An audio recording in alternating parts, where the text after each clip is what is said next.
Aitaren eta semearen eta Espiritu Santuaren izenean, Jauna zuekin, senideok, aitor ditzagun humiltasunez, gure pekatuak, misterio santuak behar bezala ospatu ahal izateko. Erruki, jauna. Kristo, erruki. Erruki, jauna. Erruki dakigula, jainko guzti zaltsua eta gure pekatuak barkaturik eraman gaitzala betiko bizitzara. Egin dezagun otoioz. Zeluluren jangoikoa, zugandik dator on guztia. Sartu gure bihotzetan zure izenaren maitasuna. Lotu gaitzazu gero eta estuago zurekin. Gure baitan bizi erazi dezazun ona den guztia. Eta bizi erazi duzuna, arreta handiz zaindu zure seme Jesu Kristo gure jaunaren bitartez, zurekin eta Espiritu Santuarekin, jainko tarrege bizi baita, gizaldi eta gizaldietan.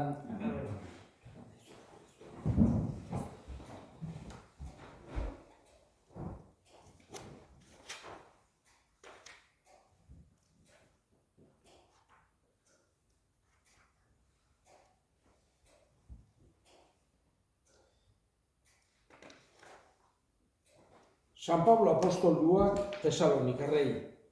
Senideok, gogoan izan gure neke eta aleginak, zuetako inorentzat astun ez izateagatik, gauta egun lan eginez adierazi genizuen jangoikoaren berri ona. Zuek zerate testigu eta jainkoa ere bai, zein zintzo, zuzen eta santu ibili geran zuekin. Sinistu duzuenokin, eta ondo dakizue, aita bere aurrentzat bezala, izan gerala zuetako bakoitzarentzat, zuei kontseju eta laguntza emanez, eta jainkoari dagokion bezala ibiltzeko eskatuz, arek bere erreinura eta ospera deitzen zaituzten ezkero. Gu ere, jangoikoari beti eskerrak ematen ari gera, bere hitza gure ahotik hartu zenutenean, ez bai zenuten gizakien hitza bezala hartu, baizik eta egiaz denez jainkoaren hitza bezala, zuengan sinisten duzuen ongan ari dena, jaunak esana. Kanta jaunari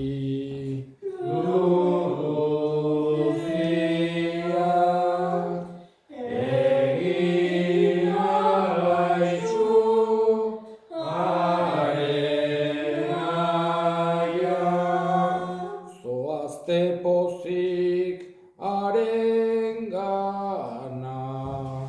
gora eta gora ari kanta.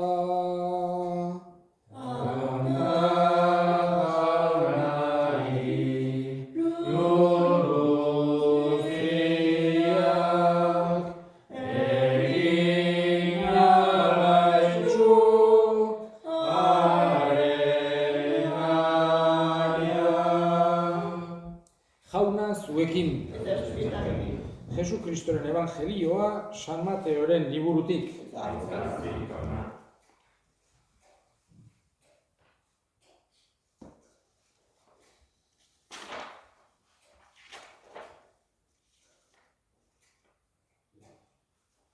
Aldi hartan, Jesus Genesareteko itsas bazterrean zegoelarik eta herriak jangoikoaren hitza entzun nahiez, estu inguratzen zuela, bi txalupa ikusi zituen itsasertzean geldirik. Arrantzaleak, sareak garbitzen ari ziren lehorrean. Sartu zen txalupa haietako batean, Simonenean eta lurretik pixka bat urrutira zezala eskatu zion, eta eserita txalupatik jendeari erakusten jardun zen. Hitzaldia bugatu zuenean, honela esan zion Simoni, jo ezazu itsas zabalera, eta bota zuen sareak arrantzurako. Simonek orduan, maixu, gau guztian hortan ari izan gera, eta ez dugu ezer atera. Hala ere, zuk diozun ezkero, botako ditut sareak. Eta hasi baziren hasi, izugarrizko arrantzua egin zuten. Sareak lehartzeraino. Beste txalupa lagunei keinu egin zieten laguntzera etortzeko. Etorri ziren eta 2 txalupak bete zituzten ia ondoratzeraino. Hori ikusi zuenean, Simon Pedro Jesusen oinetan auspeztu zen eta esan zion: "Zoazkit jauna nere ondotik, bekatari naiz eta." Izuak harturik baitzeuden, bera eta lagun guztiak, ateratako arrantzuagatik. Eta berdin gertatzen zitzaien Simonen lagun ziren Zebedeoren semeei, Santiagori eta Joani. Eta Jesusek honela esan zion Simoni: "Ez izan beldurrik, hemendik aurrera giza arrantzale izango zera." Haiek txalupak lehorrera ekarri eta denak utzita jarraitu egin zioten. Jaunak esana.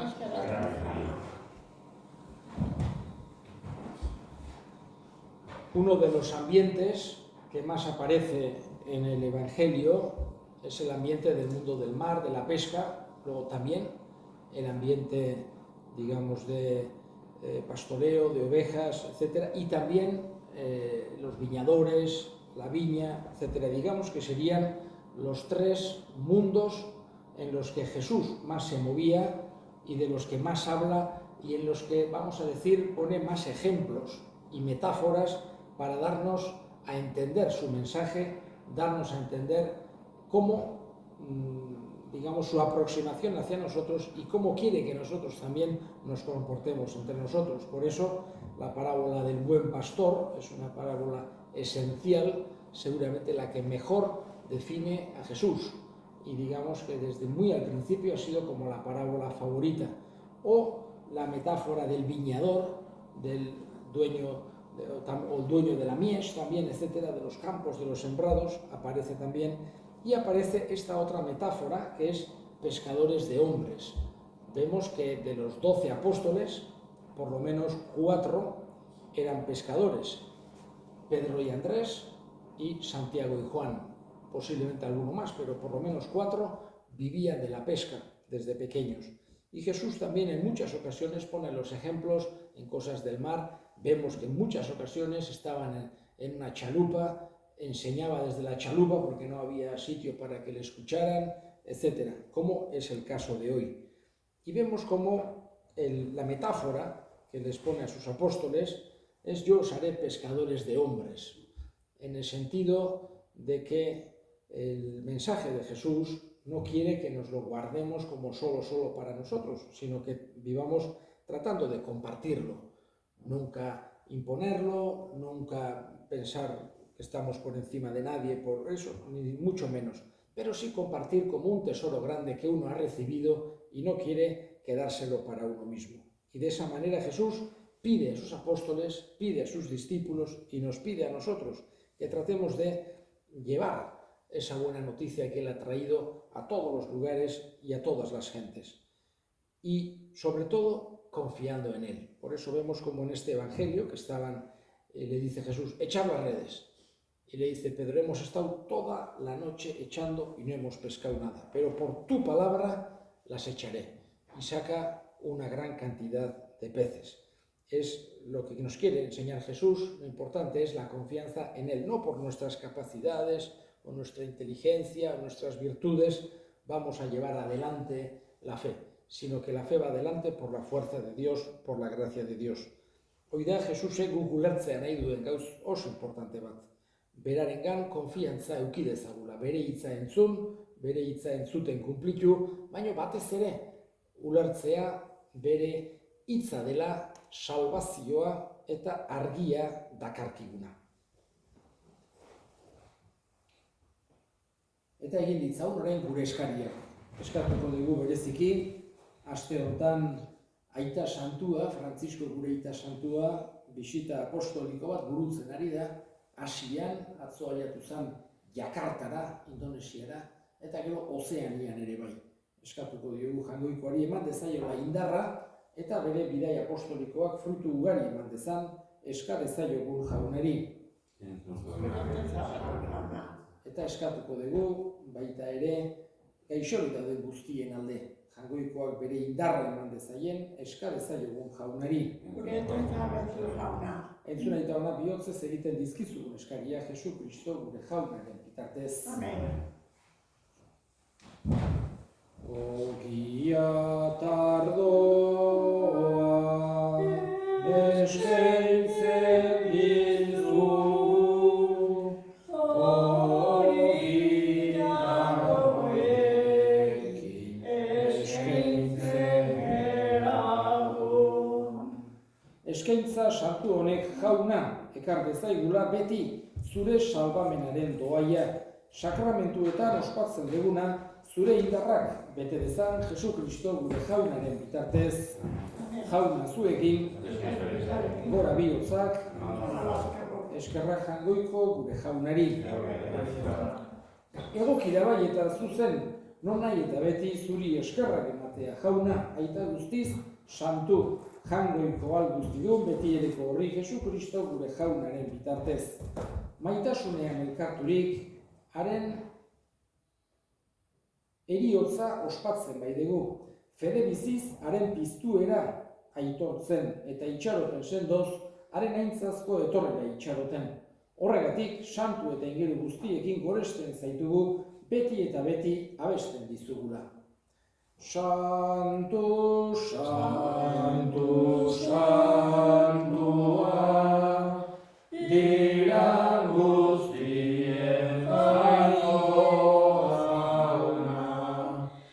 Zerulurrak beterik dauzka, zure bizdiak, hosanak zeru goienean.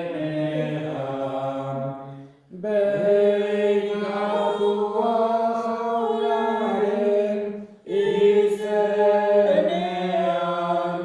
datorrenan, hosanak zeru goienean. Santu zera bai jauna, eta santutasun guztiaren iturri. Santu egizkizua da, ogitardo hauek zure espiritua isuriz Jesu Kristo gure jaunaren gorputz eta odol guretzat egin daitezen. Berak, saldu zutenean eta bere gogoz gurutzera zihoala, ogia hartu eta eskerrak emanez zatitu zuen eta bere ikasleei eman zien esanez. Hartza zuen eta jan guztio kontatik. Hau nire gorputza data zuentzat emango dena.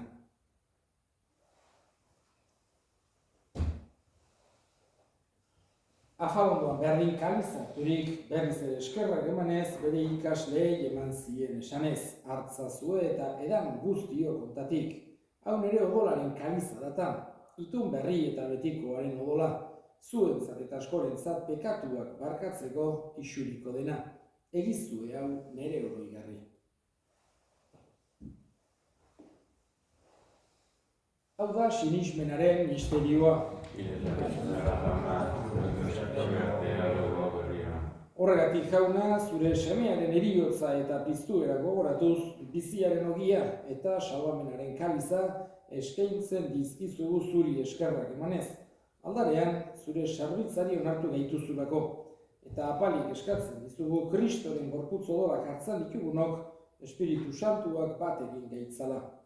Gogoan izan jauna mundu guztian zabaldurik dagoen zure eliza, eramazu maitasun osora Frantzisko gure aita santuarekin, Florentzio gure hartzaiarekin eta eliz gizon guztiekin batean. Gogoan izan jauna, pizteko itxaropenean joan diren gure senideak eta hildako guztiak. Arritzazu zure aurpegiaren argitan. Erruki zakizkigu arren guk guztiok betiko bizitza iritsi dezagun. Jaungoikoaren Ama Maria doatsuarekin, San Jose bere senarrarekin, apostolu santuekin eta gizaldi guztietan zure adiskide izan diren santuekin, haiekin batean gore zaitzagun Jesu Kristo zure semearen bitartez. Honen bitartez, honekin eta honengan, zuri aita Jaungoiko alguztidun horri Espiritu Santuarekin batean, ospetaintza guztiak gizaldi eta gizaldi guztietan. Amen. Salbatzaileak aginduta erakutsiari jarraituz, bildur gabe esan dezagun. Gure aita, zeruetan zerana, santu izan beri zure izena. Etor beri zure errinua, egin beri zure nahia zeruan bezala lurrean ere. Emain duzu gaur egunontako ogia, barkatu gure zorrak, guk ere gure zorronei barkatzen diogu ezkero. Eta ez gure italiara eman, baina atera gaitzazu baitzetik. Atera gaitzazu, jauna gaitz guztietatik emai guztu pakea gure egunotan. Zure errukiari esker pekatutik garbi bizi gaitezen eta estualdietan sendo. Betiko zorionaren itxaropenean, Jesu Kristo gure salbatzailea noiz etorriko den zai gaudela. Jesu Kristo gure jauna, zu esana da apostoluei pakea uzten dizuet, nire pakea ematen. Begira zure Elizaren sinismenari eta ez gure pekatuei. Eta zure gogoa den bezala, emaiozu Elizari pakea, eman batasuna. Errege bizi goizera gizaldi eta gizaldietan, jaunaren pakea beti zuekin. Emaiozu pakea.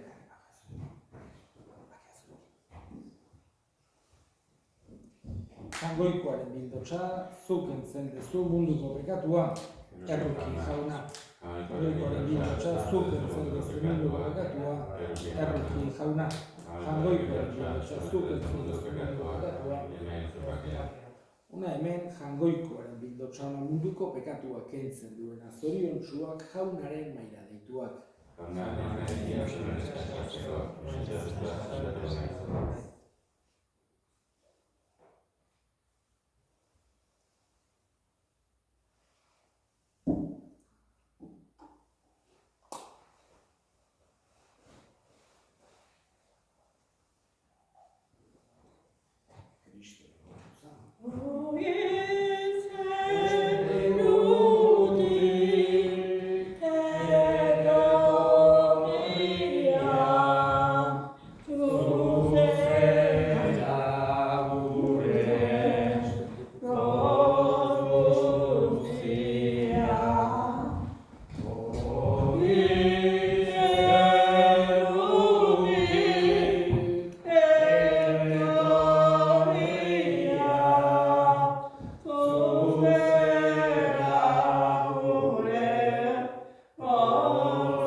Egin dezagun otoitz.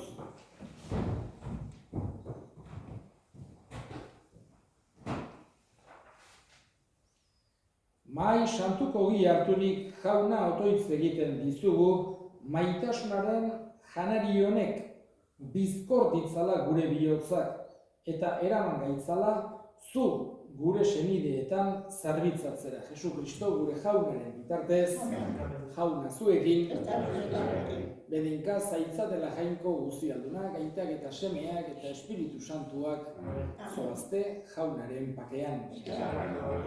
Ama, maite Maria.